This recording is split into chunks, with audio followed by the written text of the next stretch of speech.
അമ്പലപ്പുഴയിൽ സുധാകരൻ അത്ഭുതങ്ങൾ സൃഷ്ടിക്കുമോ എന്നുള്ളതാണ് രാഷ്ട്രീയ കേരളം കൗതുകത്തോടൊക്കെ നോക്കുന്നത്. കേരളത്തിലെ വളരെ പ്രധാനപ്പെട്ട ഒരു മണ്ഡലമായി അമ്പലപ്പുഴ മാറിയിട്ടുണ്ട്. കോൺഗ്രസിൻ്റെ ലിജു ആണ് അമ്പലപ്പുഴയിൽ കഴിഞ്ഞ 5 വർഷമായി പ്രവർത്തനങ്ങൾ സംഘടിപ്പിച്ചിരുന്നത്. പക്ഷേ ലിജു തന്നെ മാറിക്കൊടുത്തുകൊണ്ട് UDFിൻ്റെ സ്വതന്ത്രനായി നിന്നുകൊണ്ട് ജി സുധാകരൻ തെരഞ്ഞെടുപ്പിന് നേരുമ്പോൾ ഇന്നലെ ഏഷ്യാനെറ്റിൻ്റെ ഗ്രാൻഡ് മാസ്റ്റേഴ്സ് ചർച്ചയിലൊക്കെ വന്നത് കൃത്യമായി സുധാകരൻ ഒരു അപ്പർ ഹാൻഡ് ഉണ്ട്, സുധാകരന് പറ്റിയ കാൻഡിഡേറ്റ് അല്ല എച്ച് സലാം ആൾറെഡി അവിടെ MLA ആണ്, എങ്കിൽ പോലും സുധാകരന് വലിയൊരു അപ്പർ ഹാൻഡ് കിട്ടിയിട്ട്. പക്ഷേ സുധാകരൻ ഉയർത്തുന്ന ഒരു രാഷ്ട്രീയമുണ്ട്. സുധാകരൻ പറയുന്നത് കോൺഗ്രസിന് അനുകൂലമായി നിൽക്കുന്നോ UDF അതെല്ലാം വേറെ വിഷയം. പക്ഷേ അതിനൊക്കെ ഉപരിയായി സുധാകരൻ പറയുന്ന ഇടതുപക്ഷത്തിൻ്റെ ഒരു രാഷ്ട്രീയത്തെക്കുറിച്ച്, ഇടതുപക്ഷത്തിൻ്റെ കേരളത്തിലും പ്രത്യേകിച്ച് ആലപ്പുഴ ജില്ലയിലെ ക്രിമിനലുകളുടെ ഒരു രാജകൊട്ടാരമായി CPM മാറിയിട്ടുണ്ടെന്നും അതിൻ്റെ രാജാക്കന്മാരിൽ വളരെ പ്രധാനിയാണ് സജി ചെറിയാൻ എന്നൊക്കെ പറയുന്ന പൊളിറ്റിക്കൽ ക്രിമിനലുകളുടെ നേതാവാണ് സജി ചെറിയാൻ എന്നൊക്കെയുള്ള വളരെ ഗുരുതരമായ ആരോപണങ്ങളാണ് മുന്നോട്ട് വച്ചിരിക്കുന്നത്. അതുപോലെ തന്നെ തൻ്റെ സഹോദരൻ്റെ രക്തസാക്ഷിത്വമായി ബന്ധപ്പെടുത്തിയിട്ട് കേസ് പറയാൻ കുടുംബം 5 പൈസ പോലും സഹായിച്ചില്ല, അതുൾപ്പെടെയുള്ള പ്രശ്നങ്ങൾ അതുപോലെ പ്രശ്നമായിട്ട് പറയുന്നതാണ്.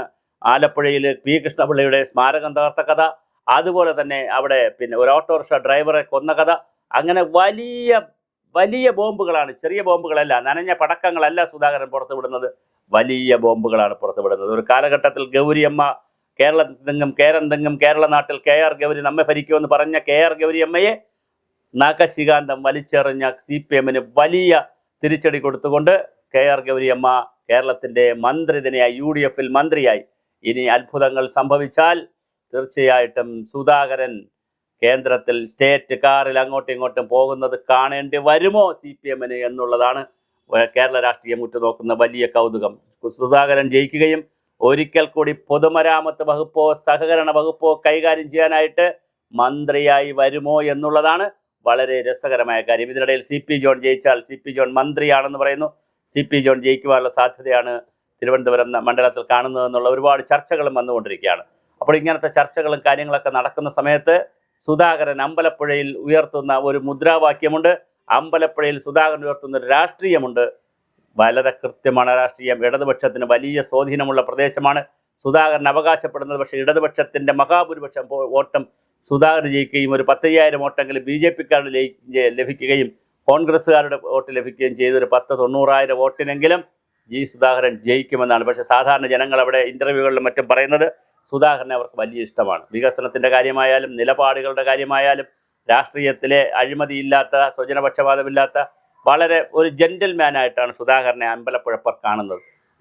അമ്പലപ്പുഴ മാത്രമല്ല, ആലപ്പുഴ, അമ്പലപ്പുഴ, മാരാരിക്കുളം, കായംകുളം തുടങ്ങി ആലപ്പുഴ ജില്ലയിലെ വിവിധ മണ്ഡലങ്ങളിൽ മാത്രമല്ല ചേർത്തലയിൽ P പ്രസാദ് മത്സരിക്കുന്ന CPIയുടെ പഴയ കൃഷിമന്ത്രി P പ്രസാദ് മത്സരിക്കുന്ന ചേർത്തലയിൽ ഉൾപ്പെടെ വലിയ തോതിലുള്ള സ്വാധീനം ഉണ്ടാക്കാനുള്ള സാധ്യത സുധാകരൻ്റെ പോക്കിലൂടെയുണ്ട്.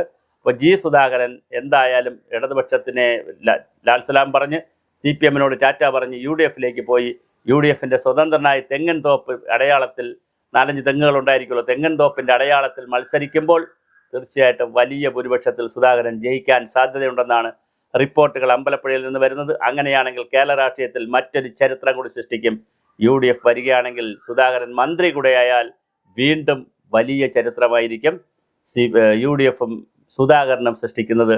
അതിൻ്റെ ആഘാതം CPMന് വളരെ വലുതായിരിക്കും. കാലാകാലങ്ങളിൽ ഓരോ ഘട്ടത്തിൽ ഓരോ നേതാക്കളെ MP രാഘവനെ, KR ഗൗരിയമ്മയെ തുടങ്ങി ഓരോ കാലഘട്ടത്തിൽ ഓരോ നേതാക്കളെ അത് സംസ്ഥാനത്തെ ഏറ്റവും പ്രധാനപ്പെട്ട നേതാക്കളെ വെട്ടുന്ന, അല്ലെങ്കിൽ കളയുന്ന, അല്ലെങ്കിൽ ഉപേക്ഷിക്കുന്ന, അല്ലെങ്കിൽ കണ്ടില്ല എന്നടിക്കുന്ന ഒരു സമീപനം CPMനുണ്ട്.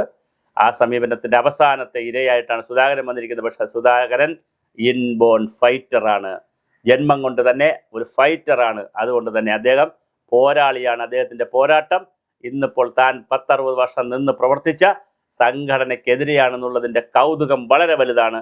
അതിൻ്റെ മനോഹാരിത വേറെയാണ്. എന്തായാലും രസകരമാണ് സുധാകരൻ്റെ മത്സരം.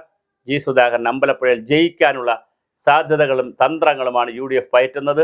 അതിലവർ ഒരുപാട് മുന്നോട്ട് പോയിട്ടുണ്ടെന്നുള്ളതാണ് റിപ്പോർട്ടുകൾ സൂചിപ്പിക്കുന്നത്.